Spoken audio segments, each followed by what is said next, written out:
Dan Candee. I've had the great pleasure of knowing Dan for a couple of years now. Just very well balanced individual. Smart as all heck, by the way. When I say love plus performance, what does that formula mean to you? How often do we hear love being, in the business sense? I don't hear it very often. But Dan has a fascinating background story.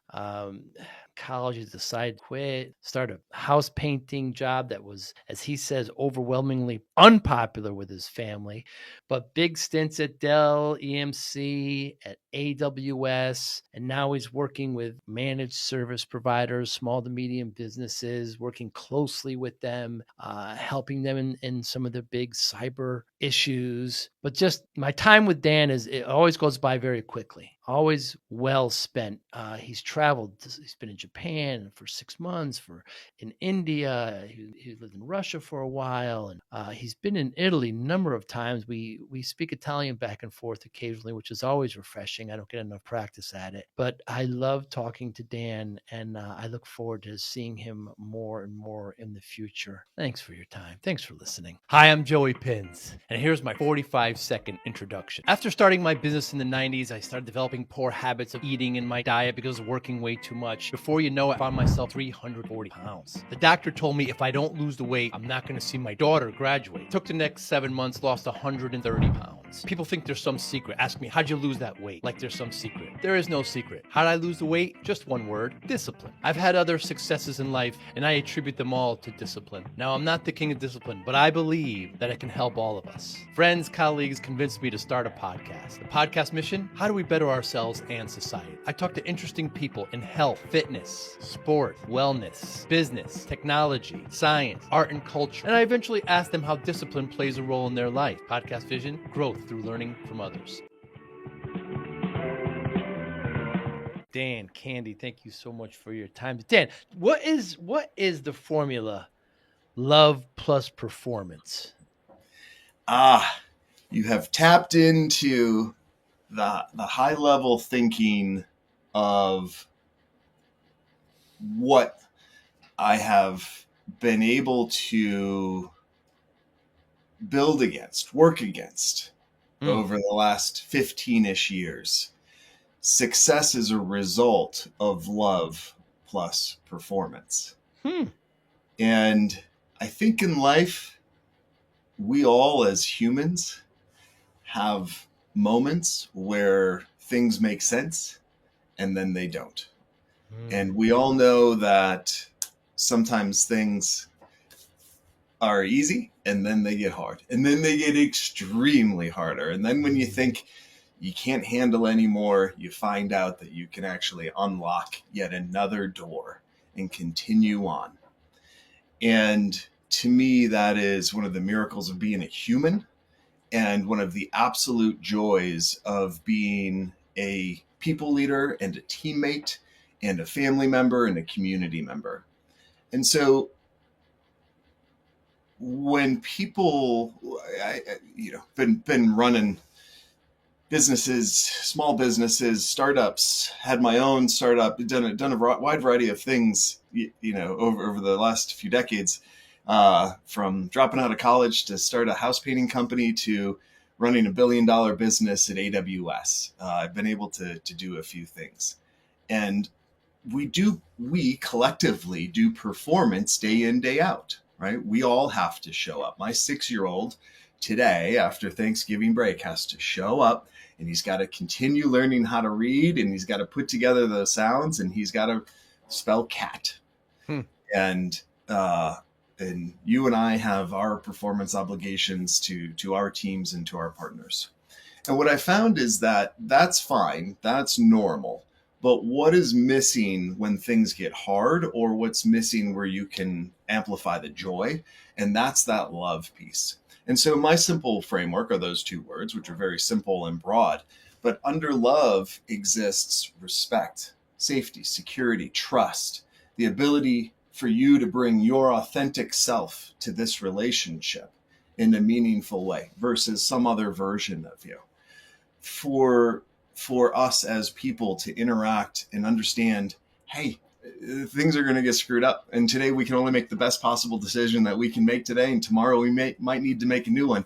But if we trust and love one another enough, and if we're listening enough, then we can do that with a lot of respect. And so that's where that love piece, and what it does over time is it creates highly authentic, highly powerful teams of humans to solve problems on behalf of our partners, our customers, and one another. And you know what? Sometimes we make a little money and have a few laughs along the way. Yeah, What do well you think said. about that, Joe? Yeah, and I saw a great quote today. The road to hell is heaven, and the road to heaven is hell.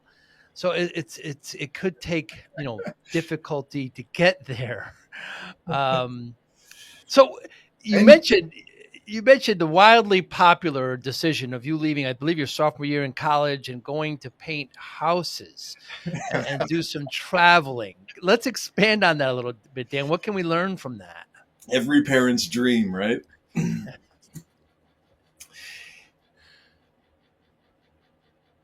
I, for me, it was about listening to what my journey needed to be at that time. As a 19, 20-year-old kid, it's not as if I was filled with a lot of wisdom. I just had a couple of experiences and maybe some desires under my belt.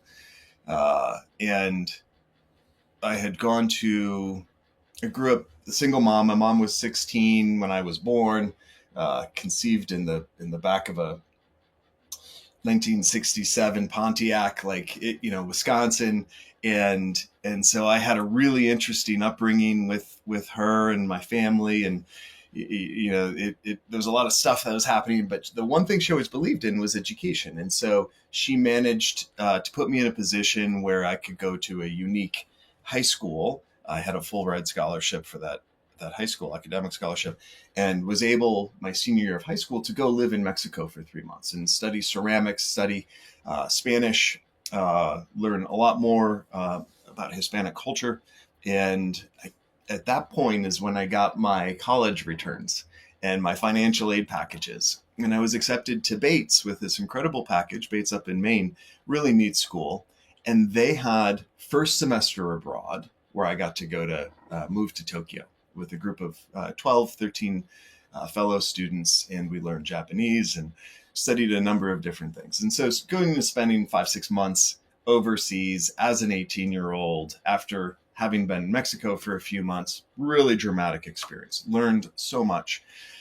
Sophomore year, I was able to go to India for 5 months, South India, where I studied religion and South Indian building techniques and a wide variety of other things. And that same year, I moved to Russia. They had a Russian language immersion program, and I was studying Russian literature. And so all of that to say, some life-changing experiences. Yeah. And I finished my sophomore year of college after having experienced a brutal Maine winter, pretty tremendous for a Colorado kid. And I realized that going back to school the next year and sitting in a classroom was going to be a bit of a challenge for me, and that I had been effectively bitten by the people bug and the travel bug, and it was time to focus on that a little bit. And I wanted to write, and I wanted to meet new people. And so I had grown up doing a lot of construction as a high schooler, working side jobs and roofing and labor and all sorts of things. And being bilingual, slightly bilingual, had helped a little bit as well. And so I started a house painting company, something I knew I could do. And I had a community of people, and it was my first foray into owning the customer and owning the customer experience, and realizing that the better job I did in delivering results for the customer's needs, paint on a building, it would equal more money in my pocket. And then I was empowered to go do certain things. And it was really cool. It was a really neat experience. I ended up getting another job in the evenings, bartending here in Boulder, Colorado at a music venue. I've always been a big music guy. And so working two jobs and always being, customer centric meant I got to learn very quickly that if I screwed up, I had to own it and I had to figure it out and make it right. And I had to correct that paint on the wall, or I had to fix that drink the way it was supposed to be. And as a result, I was empowered to take some time and go travel and do these different periods in life. Yeah, owning the customer, Dan. That's my father was an Italian immigrant. We've talked about this, and he did welding and construction, and he would do these jobs. He would bring me along, and I would assist. But I was just taught at an early age how to own that relationship. The customer is always right, and it's very valuable as you go forward. Giuseppe, when did you start working? What was one of your first jobs?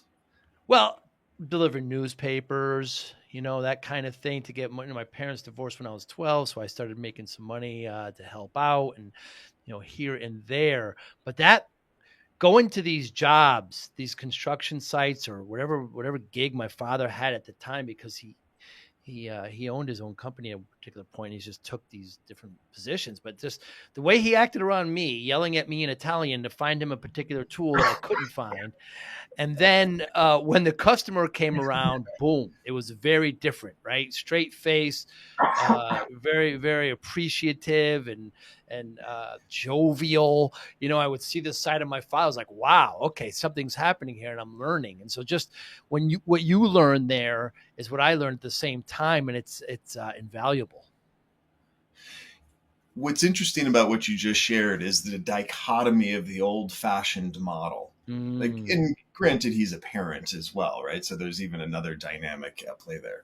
But the aggressive nature regarding the wrench to Joe, and then the light switch to happiness with a partner or a customer. And do you think that has evolved in a way over time where we can show our concern of what's going on with our customers, and we can also show that concern with our employees, and we can be authentic in our question about what are we trying to solve for, and do we have the right tools, and can we do this together versus what am I going to go solve for you? Like, has there been an evolution in the authenticity related to how we work to solve problems?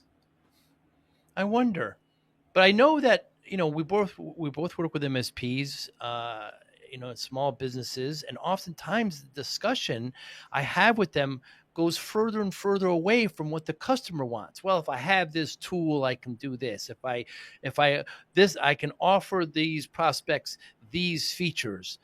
My father would say, Joe, the only thing he cares about is making sure we finish this job. Is making sure these. So oftentimes when I talk to small businesses or MSPs, I say, don't sell features, sell value. So I wonder, Dan, if we get so kind of caught up in processes and tools and some other distractions when the ultimate goal is to drive and solve a solution for our customer. Yeah. It's an interesting thought. You bring up a really good point, Joe. And I have seen that in a variety of the businesses that I've been involved in, especially where I've taken over legacy sort of MSP selling teams or the MSP motion. And it drives me insane where if I have teammates who are talking about just features and functionality and you need this tool and this is how you're going to use that thing versus being curious. When we as technology companies work more closely with MSPs, with curiosity as our guiding light, trying to understand not just all about how the MSP operates, but even more importantly, in some cases, what problems are you solving for your clients? How do you solve those problems? What's the language that your clients use? What are the 2 or 3 things that are absolutely mission critical for your clients that you cannot get wrong? You cannot delay or mess up. Mm, mm, Just like what you're talking about with your dad of, hey, this has to be delivered and completed by this time and in this way. Whatever those things are, and working backwards from the why and what those deliverables are, allows technology companies and MSPs to operate as one. And it's not our partner's fault that so many crappy vendors are out there trying to slam features and functionality, mm, speeds and mm. feeds and acronyms and tool sets. And the reality is that's short-term selfish thinking. That is not love. That is performance driven metrics of, if I can have this deal, or if I can help you with this tool, or you can resell this tool, then we can check some boxes on some numbers and the performance will look right. But you're missing the entire love portion of the equation. Yeah, missing the love and missing the ultimate goal is in solving a solution. I remember I started my MSP in '93, and a couple years in, we started getting some great clients, and so I started adding employees on, and I had rented 2 rooms in a dentist office for the office, and uh, I was thinking about expanding, and my father came, and I said, "Well, we're kind of running out of room here. We're going to get a larger office," and he said to me, so Tony and Luigi would go into Switzerland with the truck and buy uh, watermelon for 1,000 lira, 1,000 Italian pounds at the time, then come over to Italy and sell them each for 1,000 lira. And after a month, Tony said to Luigi, "We're not making any money." And Luigi said, "I know what the problem is. We need a bigger truck." So this was his way. This was his way of telling me, don't get caught up in this stuff. You still have to solve the problems of your customers. It's an interesting way of looking at it. Dan, but you were at AWS for many years. I mean, talking about this is enterprise level. You're further from the customer, it would seem, and then you're now working directly with MSPs. I mean, how was that kind of switch done? Was it difficult? Yeah, great question, Joe. There are a few things, just to put it in context for our listeners.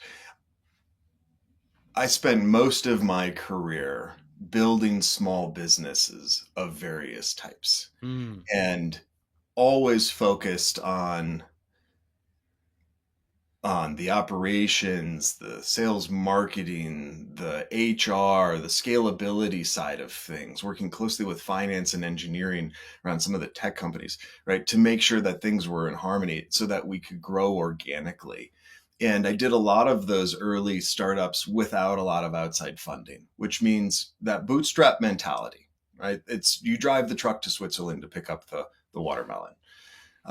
There was one time when I was CRO of a startup. We were doing about 15 million in ARR, and I had Ring. It was actually Ring before they were bought by AWS. They were coming in, and the toilet in the executive, the meeting room area was backed up, and it was making the plunger had broken, and I'm in a suit back in those days, right? And you take off the jacket, you roll up your sleeves, you get in there, and you fix it, and you get your hands wet, and you make it work, right? In those moments. And so that's the mentality that I was raised in when it comes to business. And eventually I got recruited to Dell, or as EMC at the time, to run a small business for them. Um, and that was because of people, and I was really attracted to a certain type of leadership and the way that this particular individual thought about how to care for customers, and I wanted to learn about it at enterprise scale versus what I had been doing. Dell bought EMC that year, or later that year, and then eventually I turned that into just shy of $1 billion, and I got to help run and build the VMware business for Dell during that acquisition.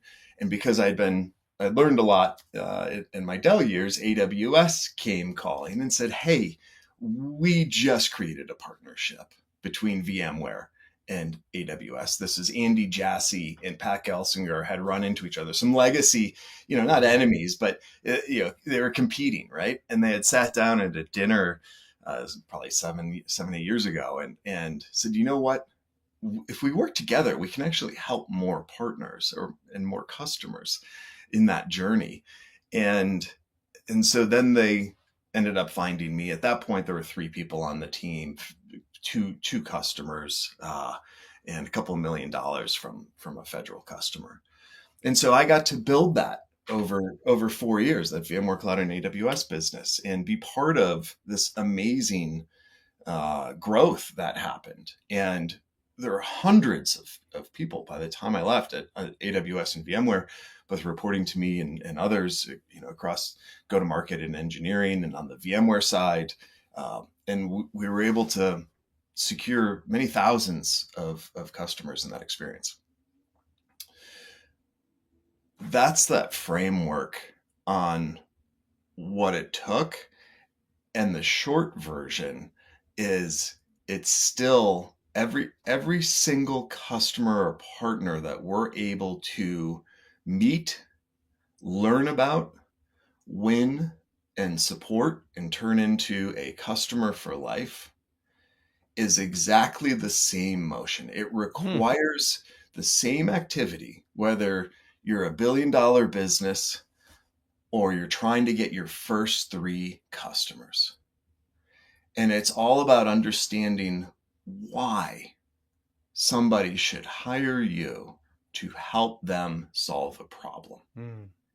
And then beginning to do that at scale is adding, yes, those mechanisms, but it's also hyper-focused on the culture required to maintain both that curiosity, the ability to be human first, and a focus on delivering results for your team, your partners, your customers. So I think there's tremendous continuity there. You asked a question about time with partners and customers. At the end of my 4-ish years, that was one of my biggest frustrations with my life, is I wasn't talking to customers every day. Right. I was being brought in, hey, we're going to go do the largest deal I ever did was $750,000 with a bank, a major U.S. institution. And being able to, I'm managing a team of 6 people at AWS who are selling into and assisting, this particular bank. And that experience, yes, you learn a lot, but I have way more fun today in my life, in my professional life, because I'm talking to partners all day long. And a mentor of mine has a great golden rule that I try to follow, which is, a day a week you're spending on the front lines. And so, that 8 to 10 hours a week where you're on sales calls, you're on onboarding calls, you're working tickets with the team to understand what's going wrong, right? Leading partner advisory council meetings, one-on-ones with key partners, just anywhere I can be listening and asking questions and supporting my team in a customer partner facing way is transformative. Because at the end of the day, you got to ask yourself, even better when you ask your partners and clients this, why do you give me money? What value am I giving you that you continue to send me money? Money that could be, paying for new sneakers for your kid, or it could be reinvested back in your business. Those are extremely valuable. Every dollar is valuable. So asking that why piece and doing that in the enterprise, it becomes a little bit more harder. You got to leverage the mechanisms in your team in order to feed that in a meaningful way, versus the joy of being able to, really shake people's hands, look them in the eyes, and earn their trust enough for them to tell you, hey, 9 out of the 10 things you're doing are really good. This one over here, it sucks, and you got to fix it for me. Because if you can't get that one thing, then you're going to lose the customer, even though you're at 9 out of 10. You're CEO now, Dan, of Cork, and one of the core values there is listening. Why is that so important?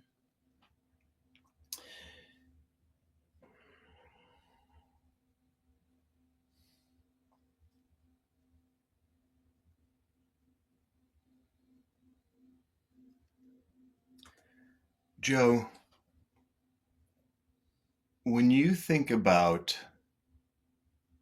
some of the people in your inner circle, right? Your friends and family members, I bet you've got a couple favorites. Hmm. On that short list, do those people provide impact into your life? Hmm. Certainly. Perhaps they're higher impact than some of the others Hmm. who are not on that short list. Maybe they're a go-to consigliere of yours, a parent, a sibling, a child, a aunt, uncle, right? Like a mentor, and they're able to give you the right thing at the right time. Maybe not the full answer, but just enough insight for you to go, ah, I can move through this next gate. I can walk through this door. I can figure this next thing out. And they're able to hit that impact. As a cultural leader and a servant leader, I try to focus on that same level of impact wherever possible. And it's a lofty goal sometimes. But I have never found my ability or my team's ability to have high impact if we just show up assuming we know everything Hmm. and we know everything about you and we know about your challenges. Impact comes from working backwards from the why. It comes from listening. I can't be a subject matter expert for you if I don't ask questions of you first. So, one of our leadership principles is listen hard and be the subject matter expert. By focusing on the discovery in a relationship, we can add higher impact and be of greater value. Does that make sense?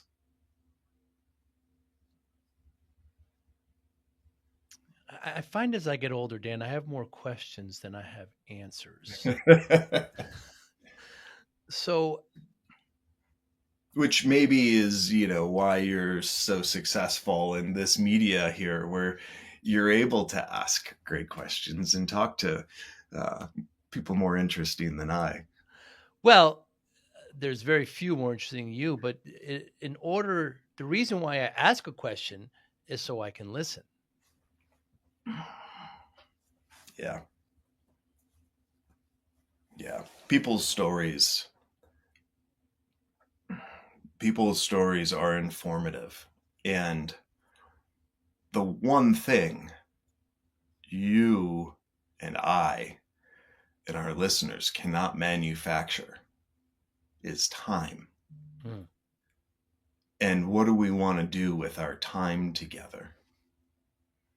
And I think time, as humans, when we're rubbing shoulders and we're working together, solve problems, or we're seeking joy, or whatever it might be, like this becomes some of the most meaningful things that we ever get to do or experience in our Hmm. life.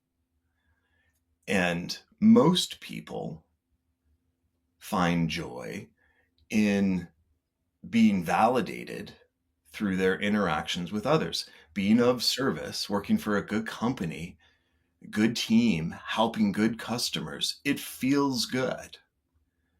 There's a reason why my brother is a detective on the local police force, even though it is a heartbreakingly hard and somewhat dangerous job, Hmm.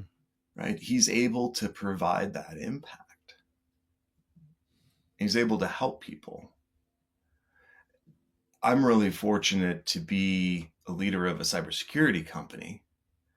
And when I was preparing to leave AWS, I really had to sit down with my wife, my mentors, my colleagues, and really, and I had a very vulnerable discussion about what should I do next. I turned down an opportunity at Google to go do something similar to what I was doing at AWS purposefully so that I could come back into smaller organizations and have a higher impact in a smaller business because I could work more closely with people.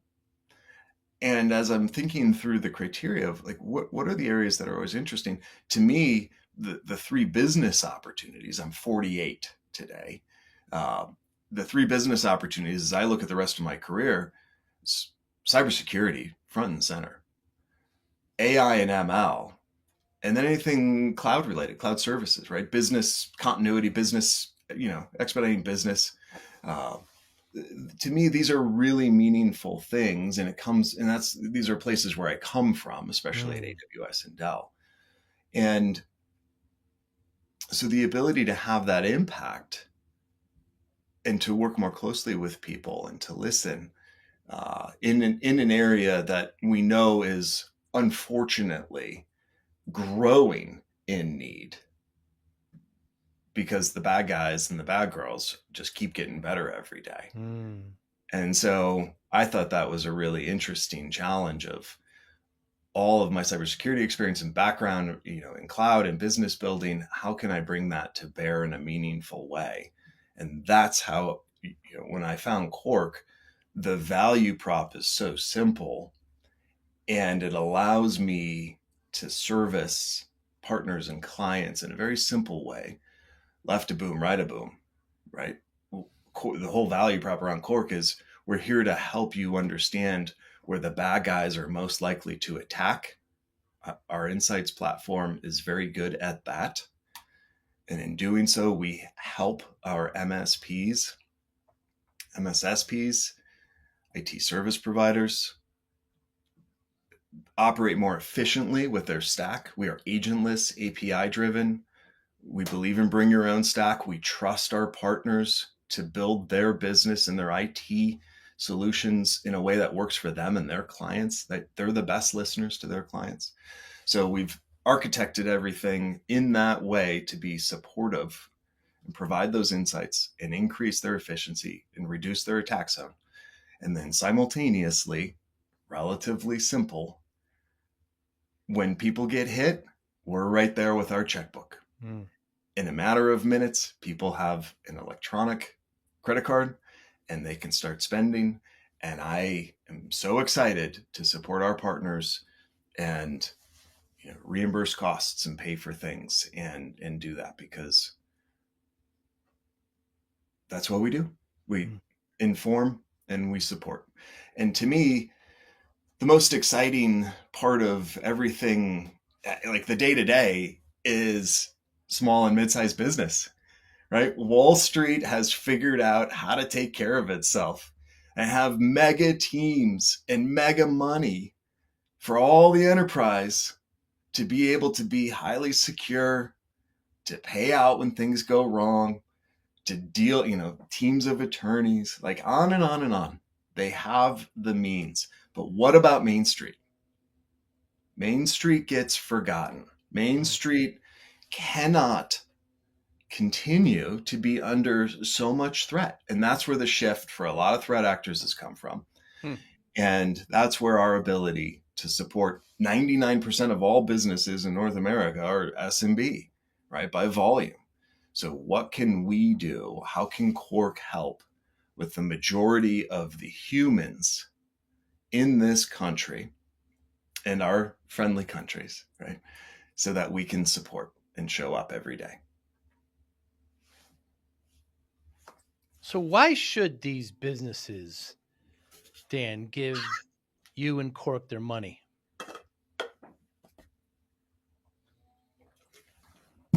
I love that question. I ask the question of my partners. And to boil it all down, we give our partners confidence to run their business more efficiently, more securely, and knowing that we've got their back if and when things go wrong. Hmm. That's why they give us money. One of the first things I did when I joined Cork was start our partner advisory council, and got all of our top partners together. We meet every month and we go deep, and I have a group of individuals, men and women, business owners across Canada, United States, and we work through how they leverage Cork. We work through their tech stack. We work through features and functionality. We work through how they communicate with their clients, what problems they're solving for, some verticalization, on and on, right? Like all the different things. And what are their fears? And then how can Cork be more performant on their behalf? And this constant listening, not just with our key pack members, but on onboarding calls and across 100% of our hundreds of partners through our account management and partner success motion. We created, the other thing I created was our life cycle of a partner program, partner success program, where we're constantly listening, ingesting all of these things. And as a leadership team, we're reviewing every week what is coming in, what are we doing with these things, how are we impacting our partners, back to that impact, how can we add value. Excuse me. It has really created a meaningful interaction. And then those are a lot of inputs, right, Joe? So how do I tell if it's working? Well, as our partners continue to rapidly grow in their success, as I see more and more warranty coverage, as I see us at the intersection of cyber insurance and warranty, and how we're assisting partners and having those tough conversations, those interesting conversations, and the partner acquisition continues to increase dramatically. But it's the referrals, the sheer volume of referrals that tells me if we're doing a good job or not. Does that help? Yeah, most certainly. Dan, has there been anything in the last month or so in recent history that you've changed your mind on?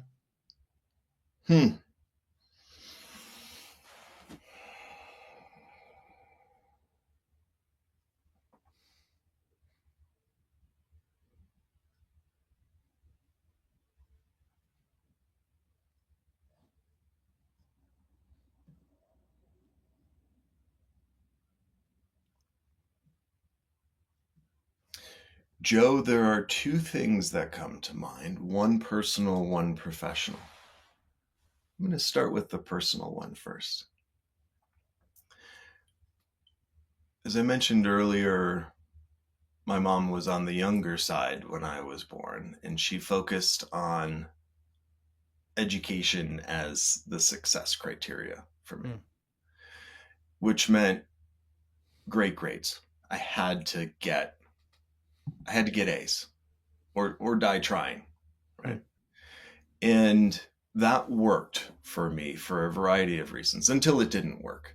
But I've got a 9-year-old daughter, Quinny, 6-year-old son, Luca. These are vibrant, fabulous children. I'm the luckiest guy in the world to be their dad. And as my son this year has really started learning how to read in first grade, and it's so fun. And I've been very focused for both of these children on what is the output of your effort. What does the grade look like? What does the teacher feedback look like? Because it must be towards academic excellence.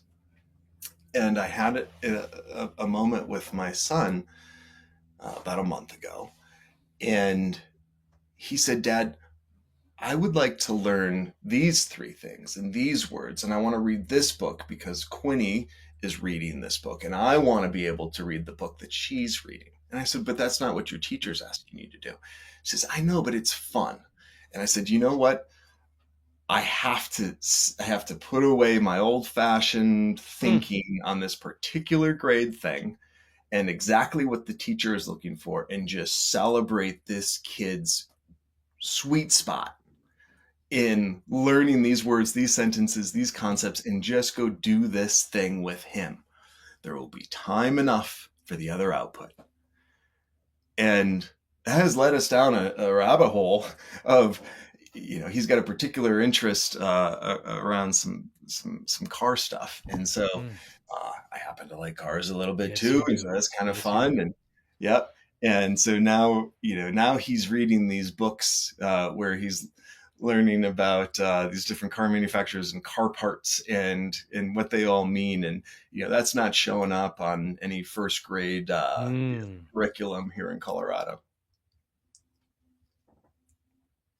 So that's shift one. Second, in has to do with Cork, where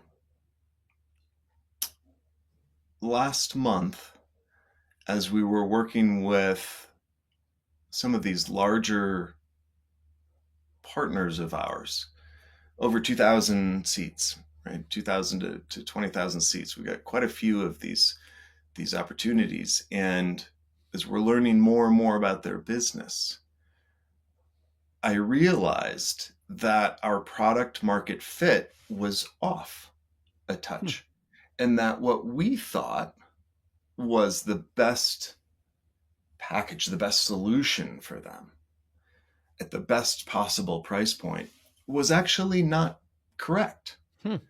And just to put context around that, Giuseppe, we we offer our insights platform and our warranty, and primarily sell a $500,000 warranty for our MSPs, give them full access to be able to put all their endpoints on the platform so they can see what's happening across all of their clients. We also have a less expensive $100,000 warranty with full platform access as well. And then we help the partners with the warranty component, the financial guarantee across each of their clients. And our most successful partners are going to market that way. Some of them are building wildly successful monthly reoccurring profit models by leveraging the financial guarantees of Cork. But as a prerequisite, partners needed to buy and cover themselves with our warranty. Well, what we were finding is that some of our partners have really substantial cybersecurity insurance coverage today for themselves. And of course, they have very sophisticated cybersecurity teams that are able to gather insights from their existing tools and their existing mechanisms. And so the focus of a $500,000 warranty for them was less meaningful when you looked at the cyber insurance component. Hmm. And so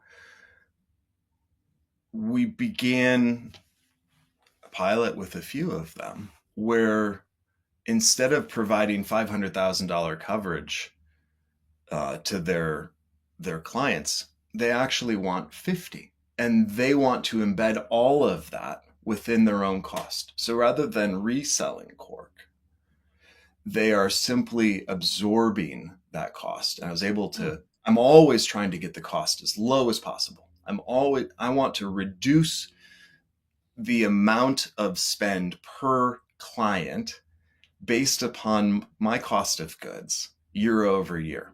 It's very much an AWS thing. How can I create efficiencies of scale and do things better on the back end so that I can provide more to my partners for less?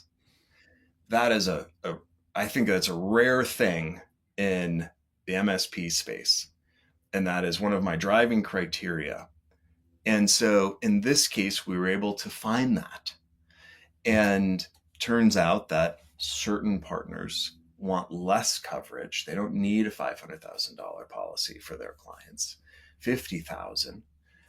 is sufficient because we're covering the endpoints. And when you really start to look at what happened in the market with SentinelOne, CrowdStrike, and there's probably 10 Mm. types of warranties covering a particular product, and you look at those details, if you actually look at the Schedule A associated with these, the truth is they're providing $1,000 of coverage per endpoint. It's a nearly meaningless Mm. number. Mm. And so I refuse to do anything that's meaningless. Back to that impact piece. And some of that, of course, goes back to what are we learning in running our business and listening to partners? Well, we have one of our most recent claims is a IT service provider called Birmingham Consulting, and they had a client. They have a client for life now. They have a client. It's a female-owned law firm, and she was going through emails and saw a friendly email, clicked on a SharePoint link, and bada bing, bada boom, exposed over 10,000 records in a SharePoint. As soon as she did that, Cork notified the partner. And the partner had another technology which notified them as well. That something naughty had just happened. And 25 minutes later, the partner had locked everything down, switched out credentials, identified that nothing had been shared out, was able to secure the environment for this lawyer and her clients. And then we have been working together on a number of different things. And, there's some real highlights there. It was $0 for the client. Cork reimbursed the partner for 100% of their time, the fees associated with the time. Cork provides an electronic credit card so that they could instantly spend 10 grand. They had, and we could re-up that whenever possible. So to pay for a number of things. At one point, we paid for pizza for the team, right? Because at the end of the day, we're all humans and we all got to eat. And, nothing like a little pizza to help you get through a hard time as you're trying to swarm a client environment and make sure that things are going well. And the list goes on and on. Which includes cybersecurity insurance costs and working with insurance companies. And I have the privilege of working with some great brokers and some great reinsurers. And I love how cyber insurance is trying to do better and is really trying to show up for more and more partners and clients. And I believe that we're moving in the right direction in so many of those ways. And in this particular case, weeks, months, are going by as we and the partner are working with the cyber insurance company in order to make sure that client is whole. And at the end of the day, Cork carried the burden, and the cyber insurance company declined to do a whole lot on behalf of the client, and that's okay. It's why we're here, right? And I happily sign those checks. I'll pause. I said a lot, Joe. Yeah, this must be really rewarding when you could see your services, kind of come to fruit like that and really, really help. Absolutely. It's the proof in the pudding. It is why the team and I, work a fair number of evenings and weekends, and why we're constantly communicating with our partners and what we can be doing better. Also, what's cool about our model is the better our technology is, the smaller the threat vector for our partners and clients. And so it's a self-fulfilling flywheel, if you will, that together we're protecting ourselves a little bit better. Going to go climb a mountain in winter, right? We're adding layers, we're adding crampons, we're adding the ice axe, we're adding the rope, and I might just be the rope for an MSP, and I'm okay just being a rope. You can call me whatever you want, just not late for dinner. Hmm. So, Danny, I know I've told you this before. I started my MSP in the '90s. I was working way too hard, putting my personal self in the in the rear, and not eating properly, and diet poor, and not exercising. Got myself up to 340 pounds, and Unbelievable. yeah, the doctor says to me, if I don't lose the weight, I'm not going to see my daughter graduate. My daughter was just Oh, born, scared me. So I'm driving home mad as hell. And, I did this to myself. So I spent the next 6, 7 months, lost 130 pounds. And, you can't look at it as a finishing line when these kinds of changes in your life, they've got to be permanent changes. So you have to keep going with it. And so when I tell this story, I always see a look at people's eye like, what's the secret? How'd you do it? And of course, there's no secret, Dan. You know how I lost it and keep it off is discipline. I established routine, willpower. That's how I did it. That's how I continue to do it. How does discipline play a role in your life, Dan Candee?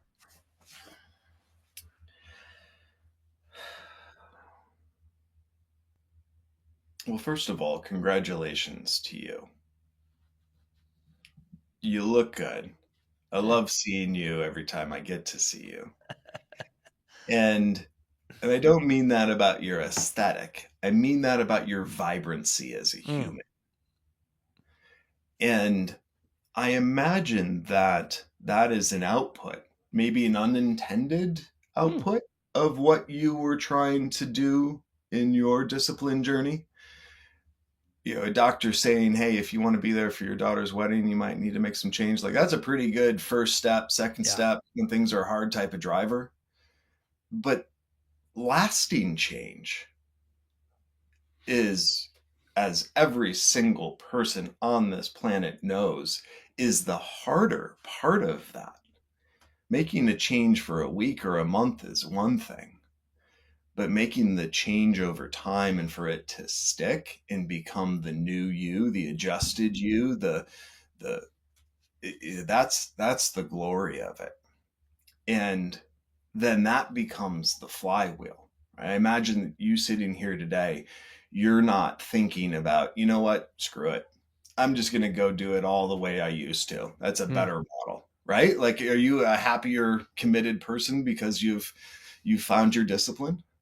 Of course, always room for improvement, but of course. Yeah, yeah.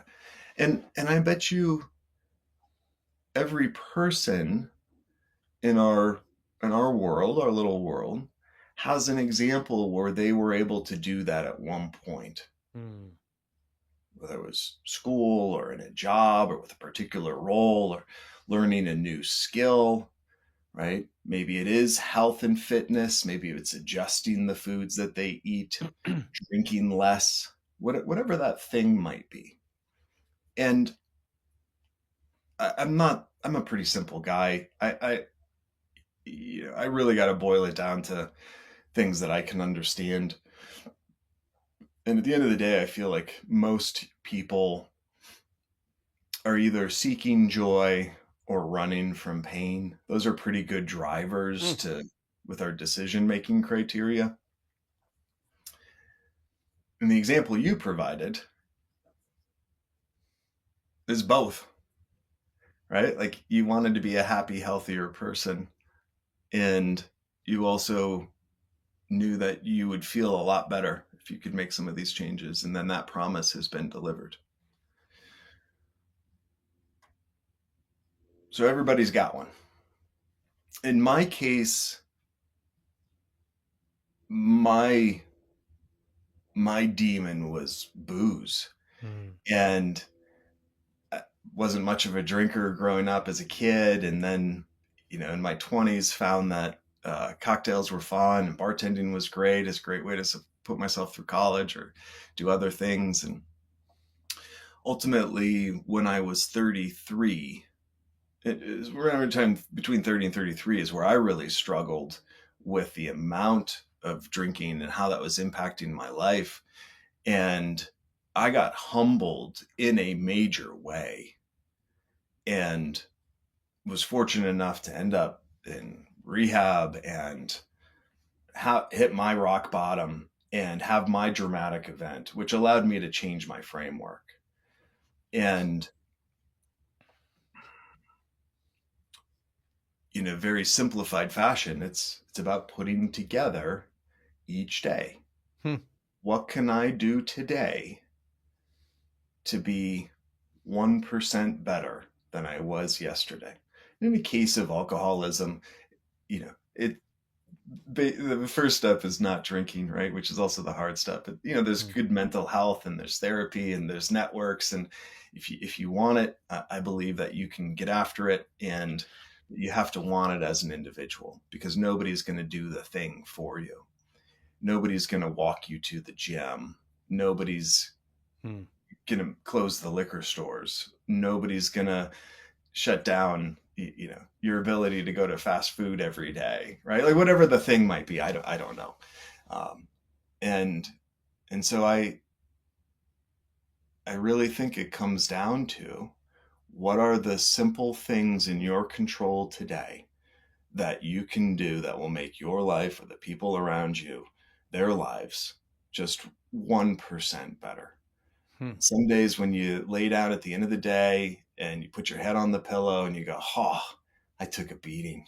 Oh, this was rough. But you can find that one thing and go, hey, I've got a little love and forgiveness for myself, because, like in my case, I didn't drink a bottle of bourbon yesterday, so Hmm. that's good enough for me. Uh,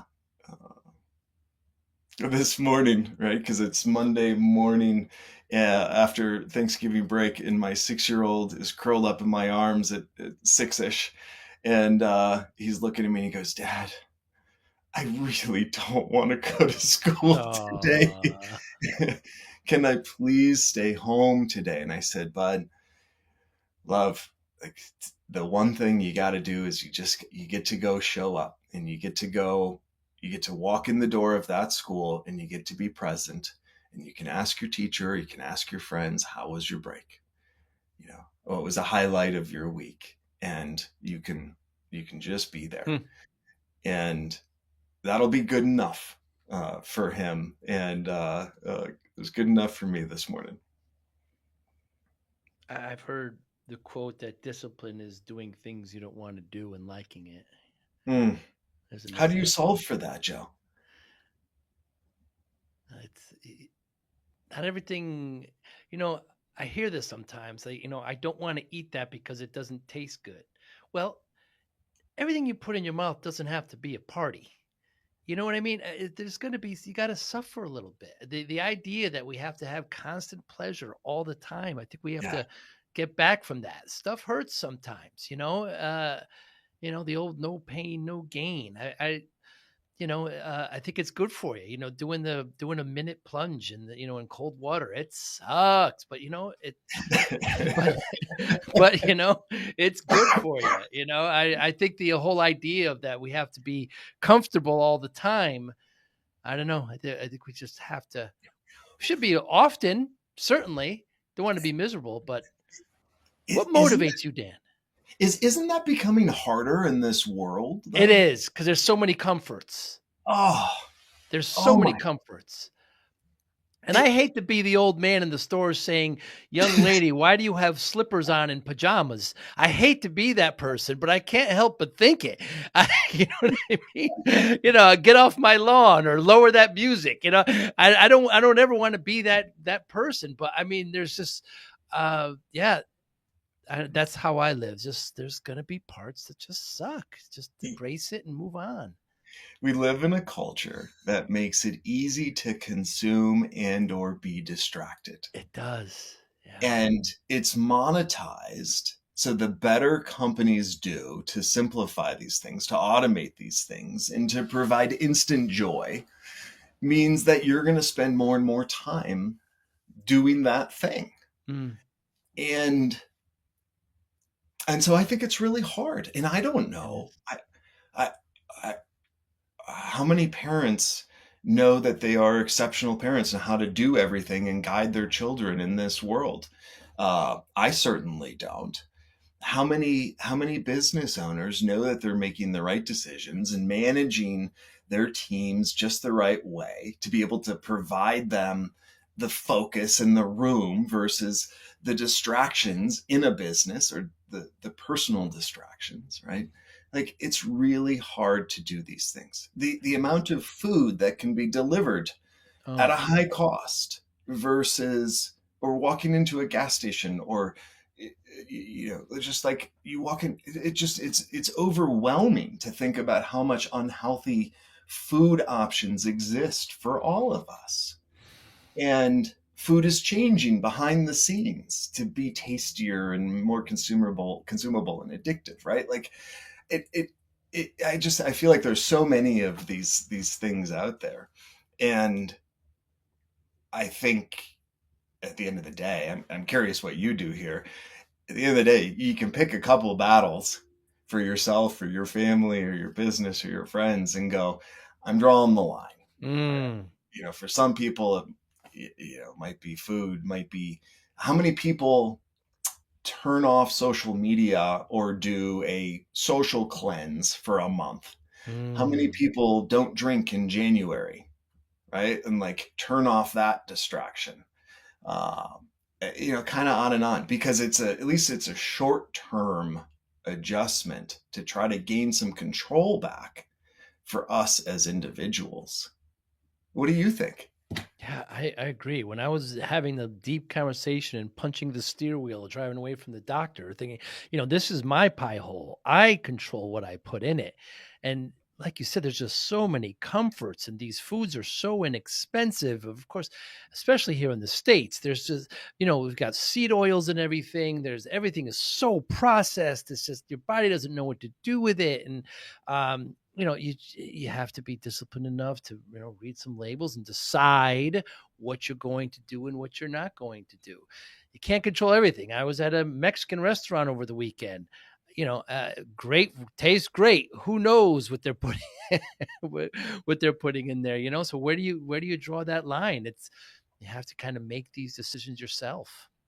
Yeah, I, I think it works in our personal life and professional whenever we're able to ruthlessly prioritize, like, for the things that we know will have the best impact for ourselves or our businesses, and to keep those things front and center.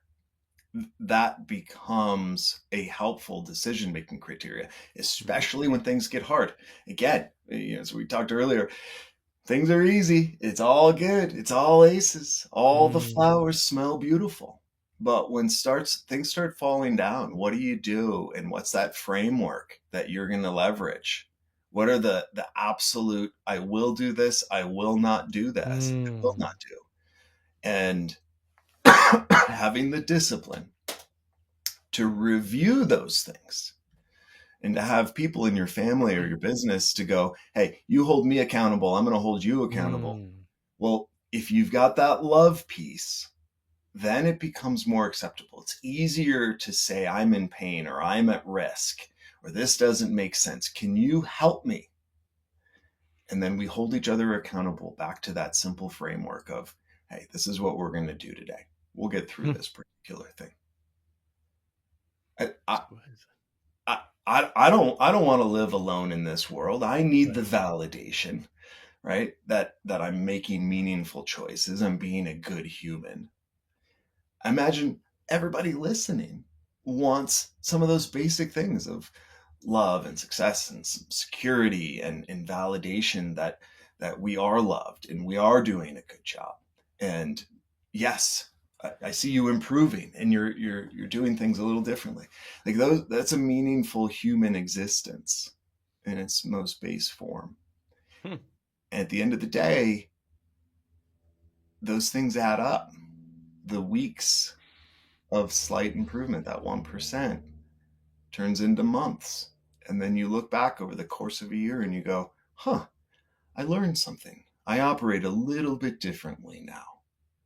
And I've got maybe perhaps a little more power, or I am empowered in my life in a way that I wasn't before. And if you can prioritize against your framework, some of those simple goals, simple ideas, it helps you get there. What motivates you, Dan?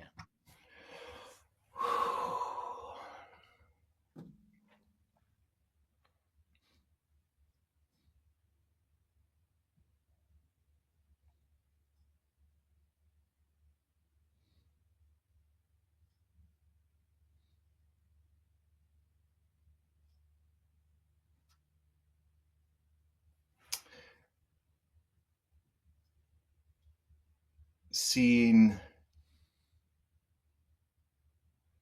a family member or a friend smile and live and be happy, or work through a challenge, uh, that feels really good.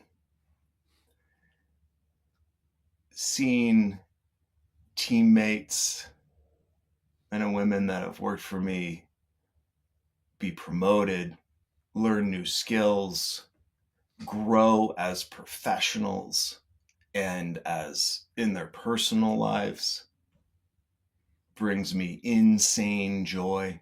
I'll give you an example. When I work with my team, especially, people earlier in their career who will have more like additional jobs within our company, but also jobs outside of our company, right? There's a long career trajectory, and I'm able to learn what that path looks like for them and help them eventually in a different business, in a different role, by growing and succeeding and learning new skills, things that they're doing today. How does that impact the unknown ahead? And to see those career trajectories, absolutely motivational. I think of the world, especially in business, through that servant leadership mentality. And I know that when I'm of service to my team and we're being of service to our partners and the clients, that it will result in some pretty tremendous things down the road. One way or the other, it will result in good things happening. Don't always know what those things are. And there's a lot of joy in that. I also am highly motivated by the ability to step away from work and family and pursue my own, passions, whether it's, rebuilding a vintage car and doing something with my hands, or being on a racetrack and trying to hit the apex and oftentimes failing, and occasionally improving and getting it right. Like, those things are fun, and a good way to separate from some of the obsessions of our life and families. What about you, Joe? What motivates you? Yeah, impact, similar to you. Impact, and knowing that I play any type of role in someone else's success. So, given those motivations, Dan, how do you measure success? Ooh. Love and performance. Yeah. Are people succeeding in finding joy and living fulfilling lives? And what is that? What does success look like on a performance basis? At the end of the day, one of our other leadership principles is deliver results. And being able to focus on the objective outputs and the objective results of all of the efforts. So much of what many of us do are these teeny tiny things, whether it's an email or a 15-minute conversation or solving something for a partner, or, just lots of these little things. And they all have to add up to those objective results. And what I like about objective versus subjective is it allows us to identify gaps. What is the gap to great? A lot of times we're building things that we know will result in good performance. And sometimes good is good enough. But what is that gap to great? because there's usually only 2 or 3 things we can do in our life that is really exceptional.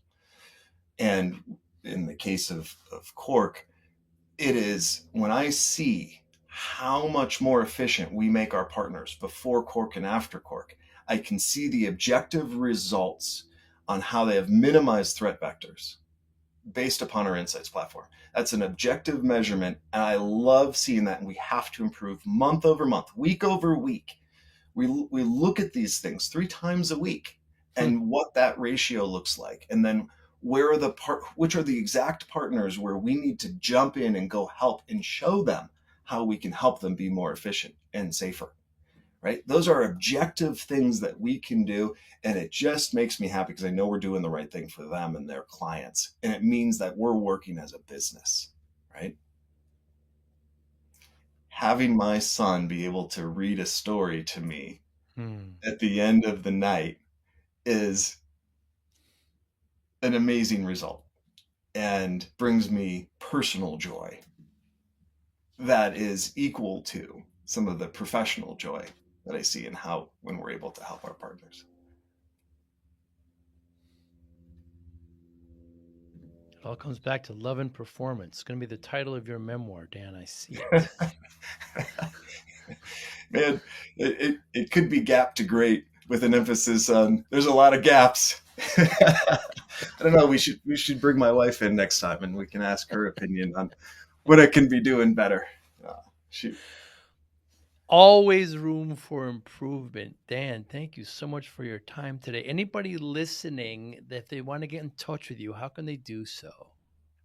Yeah, hit me up, Dan at corkinc.com. Love to get an email from you. Love to hear if I can be of service in any way to you or your business or your family. I think that's a pretty good start. Cork is Corkinc, Cork. Cork.com is also the website. You're also active on LinkedIn, Dan Candee, Candee. We'll make sure to put it in the show notes. Dan, I look forward to seeing you again and, having a cup of tea and perhaps breaking some bread. Sì, Giuseppe, per favore. E grazie per tutti. Grazie per te. Arrivederci. Ciao. Okay, ciao, ciao. Hi, I'm Joey Pinz, and here's my 45-second introduction. After starting my business in the 90s, I started developing poor habits of eating in my diet because of working way too much. Before you know it, I found myself 340 pounds. The doctor told me if I don't lose the weight, I'm not going to see my daughter graduate. Took the next 7 months, lost 130 pounds. People think there's some secret. Ask me, how'd you lose that weight? Like there's some secret. There is no secret. How'd I lose the weight? Just one word, discipline. I've had other successes in life, and I attribute them all to discipline. Now, I'm not the king of discipline, but I believe that it can help all of us. Friends, colleagues convinced me to start a podcast. The podcast mission: how do we better ourselves and society? I talk to interesting people in health, fitness, sport, wellness, business, technology, science, art, and culture. And I eventually ask them how discipline plays a role in their life. Podcast vision: growth through learning from others.